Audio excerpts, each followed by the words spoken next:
All right, what's good in the hood? In this video, I'm going to be doing a quick rant, kind of looking over some fighters that had gimmicks and characters and that kind of jazz across the years, and kind of explore each of them for their pros and cons to see why they did or did not reach the ceiling they should have. Drop a like and a comment if you like this below, and obviously tell me about other ones I've missed or ones that you agree or disagree with, because let's be real, a lot of them are controversial. Obviously, I'll wrap up with this guy, but Josh Hokit was the reason for this video because I think in the recent UFC just like era, we haven't really had anything that stuck out recently, and this guy was under the radar, and he finally did what he needed to do to get into the radar of both the casual and even the brass of the UFC, and that was have a fight of the year contender. People are saying this could be one of the greatest heavyweight fights of all time. Josh Hokit put on a war against Curtis Blades, and now people are rewatching that whole pay-per-view, not for anything else other than the fact that this guy made so many clickbait moments from his post-fight interviews, his pre-fight interviews, hitting on the ring, was it the ring girls and Laura Sanko, no less. He has multiple gimmicks. He has like a fake Mexican guy. He's got like this like slow, shy, autistic boy. And he finally put the package together. And the way I view the package is to be a successful UFC fighter is you have to be able to fight. That's like pretty damn important. Having finishes and fight of the year contenders is a bonus. On top of it, you need to have mic skills, which means you need to be able to do post-fight interviews, which are huge, call-outs, all that stuff. You need to be able to do the pre-fight build-up, and you need to kind of have some degree of social media and this and that. Obviously, some guys are off the grid, but for the most part, they all participate in that to some degree. And like I said, then there's always the kind of intangibles that I'll get into, things like aura and whatnot. But I think for the most part, Josh Hokit, another intangible, I think being like a unique look, taking point like Sean O'Malley. You'll never see a guy like him again. Josh Hokit, you look wise and maybe general aura. He's still building on that, but for the most part, I think he's the full package. And he, like I said, he was missing that ground breaking fight against a elite level opposition, and he did the damn thing. And now his characters, because he has multiple, they're gonna get maximized because he's gonna be on the White House next, and all the press is gonna be on him. I mean, sure, Ilya Tapora is obviously higher, Pereira's higher, but there's only 6 fights on there, so he's gonna get a lot of focus.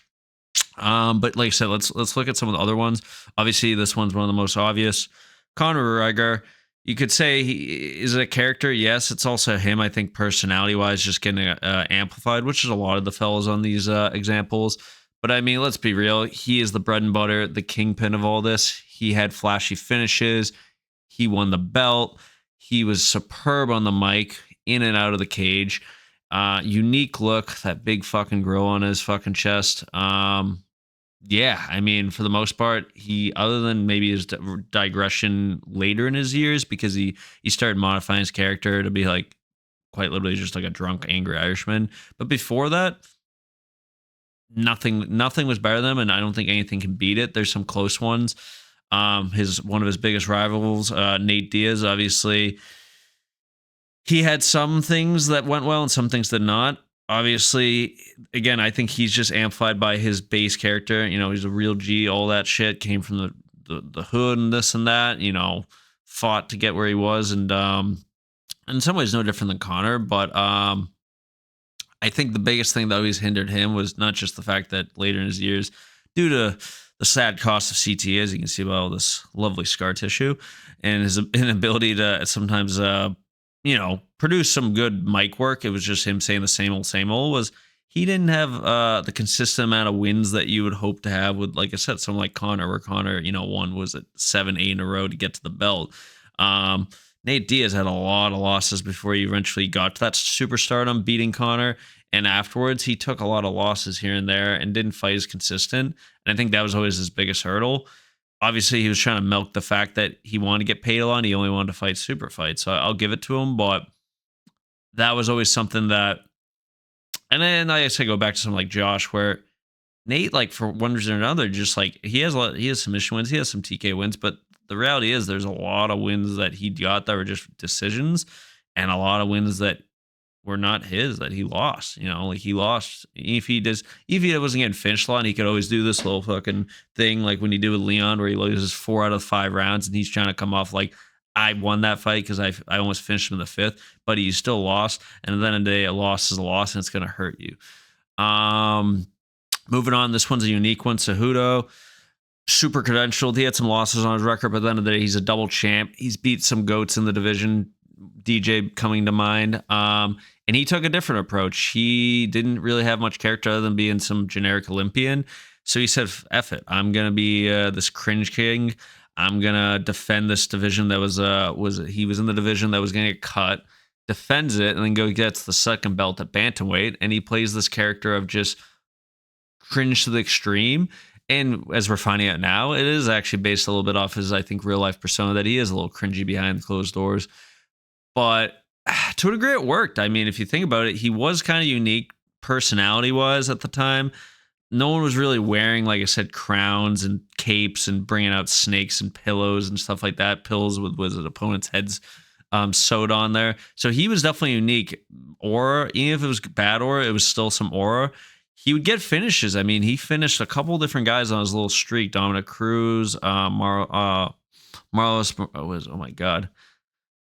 Marlos Moranas, I believe is his name. He had a terrible departure from the UFC, but you get my point. He had the finishes. He had that look with the character. Decent on the mic skills. Again, he was cringy, so I think that was an excuse, honestly, to cover for the fact that he wasn't always good on the mic. But it worked, and it was short-lived because he did a retirement, came back, and couldn't get his wins back. But it worked, and he had a nice little run, and it could have, if anything, it was just longevity. He should, as even Dana said, if he had stayed longer, he could have rode a lot bigger wave. Moving on to the Godfather himself, Chael Sonnen, the gangsta. I mean, he was nearly perfect. The only difference between someone like him and Conor, he probably was better on the mic than Conor was. The problem was he wasn't as good of a fighter, you could say, as Conor. He relied so much on his wrestling, man. He didn't have finishes, and he lost a lot of key fights. Obviously, the Silva one at the very end. If he had won that, who knows where he would have been in his career, but he lost it, and then he lost the rematch. But even when he was on losing streaks, even when he was in Bellator, man, when he's fighting Tito Ortiz, like, he could still sell the damn fucking house out. And he could do it by building a storyline, shitting on his opponent, but doing it in a way that was always creative. Sometimes below the belt when he was coming at his like ex-wife, but you get my point. Look-wise, just a basic white dude, big chin, all that. But I mean, mic skills, A+, fighting skills, B range. They were entertaining at times, but he was so wrestling heavy. But he had that aura, I think, just because of how much he owned his mic skills and how much he was able to embarrass his opponents verbally. That, like I said, he was nearly perfect. He just didn't. He was kind of like Nate, where he didn't have just the ability. He was better than Nate when it came, I think, to overall fighting, like records wise and all that. But at the end of the day, he didn't have finishes, and he wasn't as consistent with his wins. On the flip side, his protege, Colby Covington, the Chaos himself, Colby, his mic skills. If I gave Chael like an A+, Conor was probably an A+ range. I'd say Colby at his prime was probably A-A. I mean, he was damn good. Obviously, he had a nice foil in the form of Damian Maia, Ralph Dos Nachos, and then his greatest one being second greatest was Usman. Greatest one was obviously Jorge. Jorge got a little nasty, but it was still a good feud. Colby, to the degree, still had the same issue as Chael. Not entertaining in the ring, the octagon, and that's actually why the rumor was he was going to get cut. So he created the character. He created Chaos Colby Covington. And for lack of better words, he said it saved his career, and it most likely did, because all his probably view counts went up tremendously from all the shit he was doing, from shitting on fighters, shitting on countries. I mean, for God's sakes, it got him 3 title fights in his whole career, 4 if you include the interim belt. Yeah, so I mean, he did the damn thing. The biggest thing that hurt him, like I said, was he had fight of the years here and there, or like fight of the nights. Both his Usman fights were ridiculously good, so go rewatch both of them. Jorge fight was pretty entertaining despite being lackluster. Dos Anjos fight was decent. For him, it really came down to the fact that either he could wrestle and take advantage and beat most of his opponents, or he, at his tail end of his career, he lost his wrestling ability, or in the case of the Usman fights, he couldn't get the takedown and it became a war, but he had no knockout power. He was never able to get any highlight finishes. And at the end of the day, he was always going to be, the B side to Usman, sadly. And I think Dana put it best. He was like, if Usman wasn't champion at the time, Colby would have reigned for years on end, just like Usman did. So at the end of the day, he was at a poor timing. And again, it sucks that he wasn't a better fighter when it just came to the ability to finish. Because if he could finish, I think he could have been on levels, not Connor's levels, but he would have been like a tier 2 below, because he would have had the belt and he probably would have been main eventing a lot more pay-per-views and been featured a lot more. Obviously now he's sadly gone away, because so is his character. He's become a lot more honest. A different type of character that you don't see as much because it's hard to pull off. That's why I think he is so beloved, is like that funny. I mean, because when I say character, it's just him, I think, again, being amplified because he's got a camera. So he's going to be for lack of better words, a jackass. I mean, the man's fucking naked here. But yeah, I mean, Derek the Black Beast, he is someone that, it's weird. Again, he is another guy that if he was just a better fighter, I think, God, man, he could be so if he had been DC, like being Cyril Gane in those key fights, who knows? Obviously now he's getting fed to the great Hashak to build his character up in the White House. But I mean, if you think about it, this guy has a modestly decent look. He's got this like weird aura, despite being pretty quiet. Superb on the mic, superb in the ring. When it comes to finishes, he's probably the second, third most powerful. The only guys that have more power and knockout power overall would be like Rumble Johnson, who's probably like, I would say number 1, I would imagine, and then Francis 2, and he's like 3. But yeah, I mean, again, not the best fighter, and that's his biggest hindrance, but he has knockout finishes left and right. He has the most knockouts in the UFC. Unique look, tremendous on the mic, but he does it in a way that's just quirky and funny, and you just like want to love this guy. It's not about building feuds or anything. He just does that to make him lovable. And then in the most recent stuff, he's just doing shit like taking his pants off, throwing cups in the Apex. Just talking about like having sex with Rhonda and his wife and all this shit, like just stuff that it's gonna resonate with the casual white male like myself. So it's something that's like you'd think would be pretty repeatable, because there's gotta be some other fucking chatty goof guys like him that just are hypersexualized and want to make potty jokes. It's hard to own it, and Derek fucking owns it.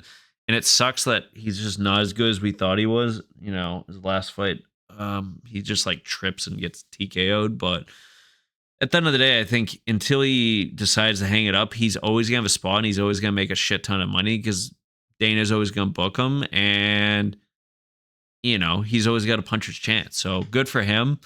He can always stay at that, as they say in WWE, the mid card. But this one's like one that I was kind of thinking about, like a wild card. Steve Wonderboy Thompson, he's not really a gimmick, but I just want to take 2 seconds to say he is someone that if you really own yourself personality wise, then you can actually make your mark amongst all these, to a degree, generic fighters. I mean, most fighters, it feels like they all say the same shit, like, I'm doing this for my kids, or like I'm a fucking killer and blah blah blah, and I'm out there for blood. We get all that. We know that you're a fighter. You're 99% of the humans, or whatever, 99.99% of humans in the world couldn't do what you do. We get that fucking apex. But then you have someone like Wonder Boy who's talking about, running karate club and driving kids in a van. I'm not trying to make a Colby joke there, but, he is literally, as they say, was it the DMF was it an NMF, nicest motherfucker? I think that's the term they use. Him and Max Holloway always fight for that belt. But you get my point. Like, he is the most genuine, I feel like, down to earth fucking killer, because he is a killer. That's the thing. Unique-ish look. Unique fighting style, has finishes, good fighter, fought for the belt. Obviously, he had his peak and then he jumped into a big valley, and he's, I think, doing his retirement fight this year. I don't know if it's announced yet, but at some point, like, he had a little bit of everything. Mic skills were probably one of his weakest areas, because he was never going to be aggressive on the mic, and his mic skills, I think, were more in the fact that overall it created that image of this guy is just a nice effing guy. But yeah, he never really capitalized on calling people out or really, I think, building feuds or this or that. He was just a nice guy that it paired very well with the fact that he was like one of the more disciplined, unique karate-esque guys that we had at the time that was also at a high level that, at one point was undefeated in fighting for the belt, like in the UFC. So it's something these UFC fighters can consider. Like, if that's your type behind the scene, just fucking amplify it, and who knows, you might actually get something out of it. Last but not least is I bought between the twins. I think Alex Pereira, I don't want to say he's an anomaly because there's guys before him that have done what he's done. In some ways, Charles would do it just because when I say anomaly, it's the fact is he doesn't really speak any English. He speaks a little bit now thanks to Nina Drama, but that's always going to be a hindrance when you're in a US predominantly built promotion where speaking English is like paramount to developing a connection with the fans.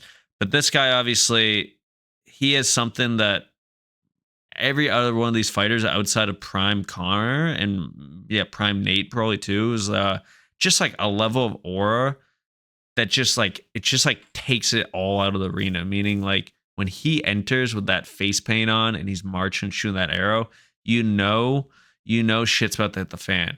And for the most part, his UFC fights, they go that way. He's either finishing guys or he's going out on his shield.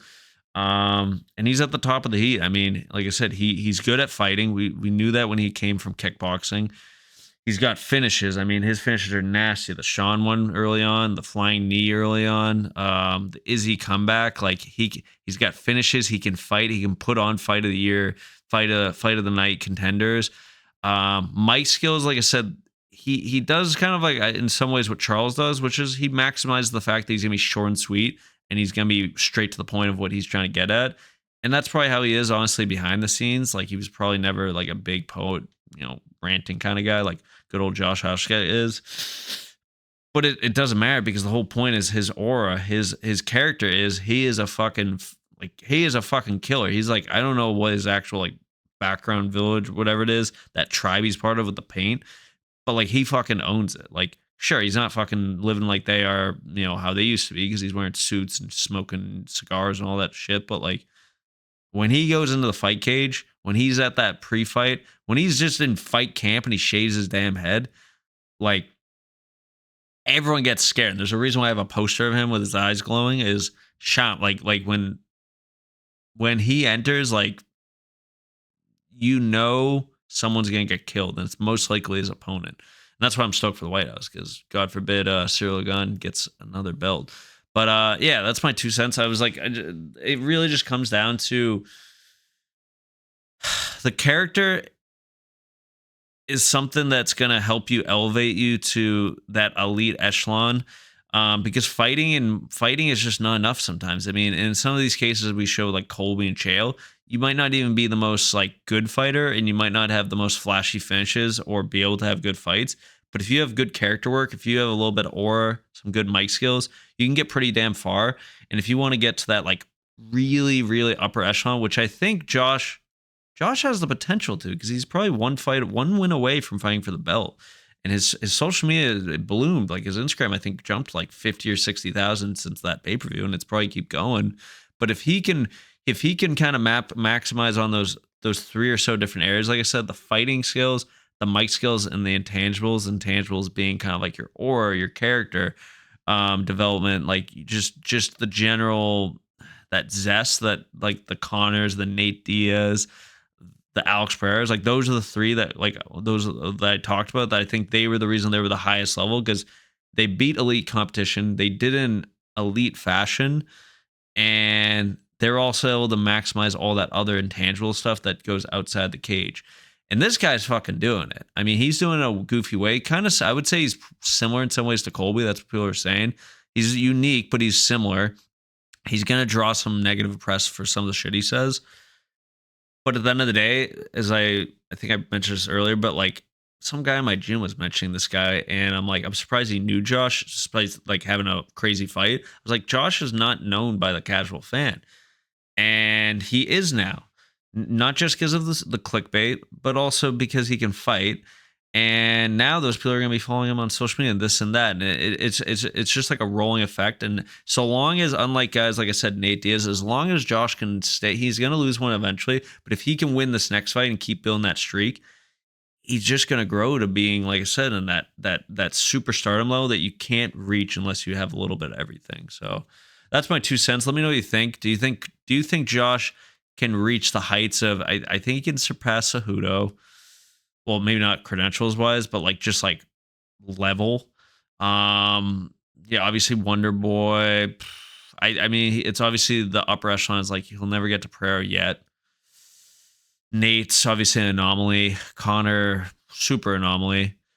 But I don't know. I like if as long as he doesn't get too repetitive with his shit, and he can be repetitive on his fights because those fights are fucking crazy outside the CT development. But yeah, let me know what you think. Drop a sub. I'm gonna try to do some more videos as we get closer to the next big pay-per-view. Strickland Shemaev. Stay tuned.